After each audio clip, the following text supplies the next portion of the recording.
নমস্কার, আমি অপু। মাননীয় মুখ্যমন্ত্রী মমতা ব্যানার্জি এত বড় মিথ্যাবাদী। মমতা ব্যানার্জি সোশ্যাল মিডিয়ায় ফেক নিউজ সার্কুলেট করছে। জাস্ট আপনারা ভাবুন, মাননীয় মুখ্যমন্ত্রী মমতা ব্যানার্জি রিসেন্টলি তার টুইটার অ্যাকাউন্টে একটা ফেক ভিডিও পোস্ট করে বলছে কি যে দিল্লিতে বাঙালিদের সঙ্গে অত্যাচার করা আছে। দিল্লিতে কি করা আছে, একটা 1.5 বছরের বাঙালি বাচ্চাকে দিল্লি পুলিশ কি করেছে, অত্যাচার করেছে। জাস্ট আপনারা ভাবুন, বলছে একটা 1.5 বছরের বাচ্চাকে। উনি তার ভিডিও তার সোশ্যাল মিডিয়ায় দেখিয়েছেন, আর দিল্লি পুলিশ রিসেন্টলি এইটার বিরুদ্ধে পুরো ঝামা ঘষে দিল, পুরো নিউজটা ফ্যাক প্রমাণ করে দিল। আপনার ভিডিও দেখুন, তারপর আপনাদের বলছি। আমার কাছে খবর এসছে যে শিশুটির কে নিয়ে কালকে আমি টুইট করেছিলাম, তার কানে মেরেছে, কপালে মেরেছে, 6 মাসের বাচ্চা। পুলিশ তাদের এই থানা থেকে ওই থানা, ওই থানা থেকে এই থানা নিয়ে যাচ্ছে। কবে মিসিং করিয়ে দেবে যাতে ওদের পাত্তা না পাওয়া যায়, তারপরে বলবে এটা ফেক। আমরা ফেক করি না, আমার ফেক করার প্রয়োজন নেই। Honourable chief minister of West Bengal, उनके ट्विटर हैंडल से एक ट्वीट किया गया जिसमें ये बताया गया कि दिल्ली पुलिस के द्वारा एक बंगाली स्पीकिंग महिला और उसके बच्चे को असॉल्ट किया गया। जैसे ही इन्फॉर्मेशन हमारे पास आई, इमीडिएटली हमने इसमें इंक्वायरी प्रोसेस इनिशिएट किया, जिसमें ये पता लगा कि जो लेडी इन क्वेश्चन है उनका नाम संजनू परवीन है, वाइफ ऑफ मुख्तार खान, और ये मजबूर नगर वेस्ट विनोद नगर में रहती हैं। जब इनसे डिटेल इनसे पूछताछ की तो इन्होंने बताया कि 26 तारीख को तकरीबन 10 साढ़े 10 बजे इनके घर पर 4 पुलिस वाले जो कि अपने आप को सिविल क्लोथ्स में थे वो आए, इनको लेके गए और किसी सिक्लूडेड एरिया जहां पर डीडीए पार्क है वहां पर उनको लेके गए और इनसे मार पिटाई करी और 25,000 रुपए इनसे डिमांड किए, जो इन्होंने बाद में दिए। मौके की गंभीरता को देखते हुए हमने कल रात से ही मल्टीपल टीम्स को इसमें फॉर्म किया और इसमें टेक्निकल और लोकल इंटेलिजेंस के आधार पर हमने जितनी भी इसमें सीसीटीवी ट्रेल्स थी और इसमें सीडीआर एनालिसिस के तहत हमने इसमें काफी एविडेंसेस गैदर किए और उन एविडेंस के आधार पर ये पता लगा कि ये सारी जो कहानी जो इस लेडी ने बताई वो बेबुनियाद है, इसमें कोई फैक्ट्स था ही नहीं।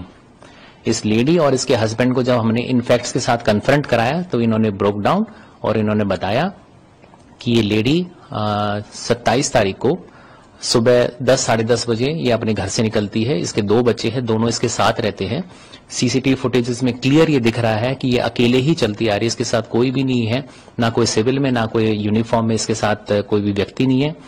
12:30 बजे के आसपास ये एक पर्टिकुलर मकान है उसके नीचे बैठ जाती है और वहां का जब ओनर जब इससे पूछता है तो ये कहती है कि मैं रास्ता भूल गई हूं। और वो ओनर जिसका नाम बाद में हमने वेरीफाई किया, उसका नाम विजय है, उनसे भी हमने स्टेटमेंट ली है, जिन्होंने बताया कि लेडी अपना रास्ता भूल गई थी और उन्होंने अपने मोबाइल से इसके हस्बैंड और इसके रिलेटिव को बुलाया और उसके बाद ये वहां से चले गए। बाद में जब इनसे पूछताछ करी और सस्टेन इंटेरोगेशन करी तो इन्होंने बताया कि इनके कोई रिलेटिव हैं जो मालदा डिस्ट्रिक्ट वेस्ट बंगाल में रहते हैं और एक पॉलिटिकल वर्कर है। उनके कहने पे इन्होंने एक ये बेबुनियाद और बेसलेस वीडियो बनाया। इस वीडियो बना के ये जो वीडियो है ये उन्होंने अपने अंकल को वहां पर भेज दिया और वहां पर इन्होंने लोकल मीडिया में इसको सर्कुलेट करके इसको वायरल कर दिया। पूरी तफ्तीश और पूरी इंक्वायरी के बाद हम इस निष्कर्ष पे पहुंचे हैं कि ये जो पूरा वीडियो है ये बेसलेस है, फैब्रिकेटेड है, इसमें कोई भी सच्चाई नहीं है। ये वीडियो जानबूझकर सोशल मीडिया पे वायरल किया है ताकि दिल्ली पुलिस की जो इमेज है उसको खराब किया जा सके। इसमें अभी भी हमारी इंक्वायरी जो है निष्कर्ष के तरफ जा रही है। धन्यवाद। শুনলেন আপনারা, পুরাটাই ফেক ভিডিও, পুরাটাই ফেক ভিডিও। দিল্লি পুলিশ পুরো ঝামা ঘষে দিল। এখন প্রশ্ন হচ্ছে যে এইটার বিরুদ্ধে কোনো এফআইআর হবে, মমতা ব্যানার্জির বিরুদ্ধে কোনো এফআইআর হবে?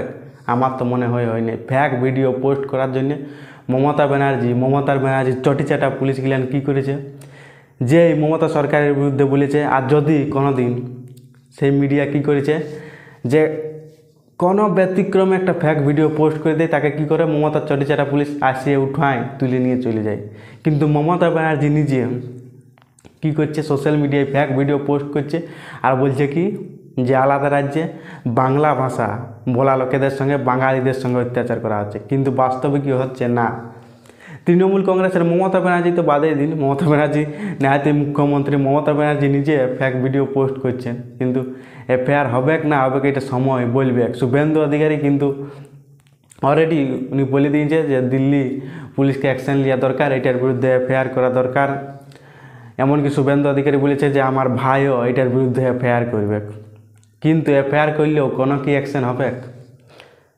আপনারা একটা নিউজ আগে দেখিয়েছেন যে বিহারের একটা ইউটিউবার মনীষ কশ্যপ যে বলেছিল কি বিহারি মজদুরের সঙ্গে, বিহারি পরিযায়ী শ্রমিকদের সঙ্গে কি আছে, আলাদা রাজ্যে অত্যাচার আছে। কিন্তু যে মনীষ কশ্যপ বিহারের, উনি ফ্যাক ভিডিও পোস্ট করেছিলেন, ওইটার জন্য ওনার 6 মাসের জেল হয়েছিল। জাস্ট আপনারা ভাবুন, সোশ্যাল মিডিয়ায় বলেছিল যে পরিযায়ী শ্রমিকদের সঙ্গে আলাদা রাজ্যে অত্যাচার আছে, ফ্যাক নিউজ মনীষ কশ্যপ পোস্ট করেছিল, যাটার জন্য 6 মাস জেল হয়েছিল মনীষ কশ্যপের।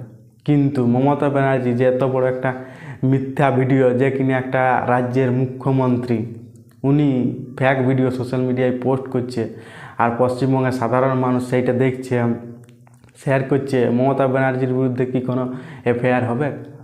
আমার তো মনে হয় নাই হয় বলে, কারো করারও ক্ষমতা নাই। জাস্ট আপনারা ভাবুন, এইটা কি ভারতের সংবিধান? মানুষ প্রশ্ন করছে। ভারতের সংবিধানের আগে কোনো সংবিধান নাই, কিন্তু মানুষ বাধ্য হয়ে প্রশ্ন করছে যে একটা সাধারণ মানুষের জন্য যে সংবিধান আর দেশের মুখ্যমন্ত্রীর জন্য যে সংবিধান, সেটা কিন্তু সম্পূর্ণ আলাদা। আপনারা দেখতেই পাচ্ছেন যে শিশুটার ভিডিও পোস্ট উনি করেছেন, সেই শিশুরও ফটো কোথাও না কোথাও দেখানো উচিত নয়, কিন্তু তাও মমতা ব্যানার্জি তারও ফটো দেখিয়েছেন, ভিডিও দেখিয়েছেন। এটাও একটা মমতা ব্যানার্জির ভুল।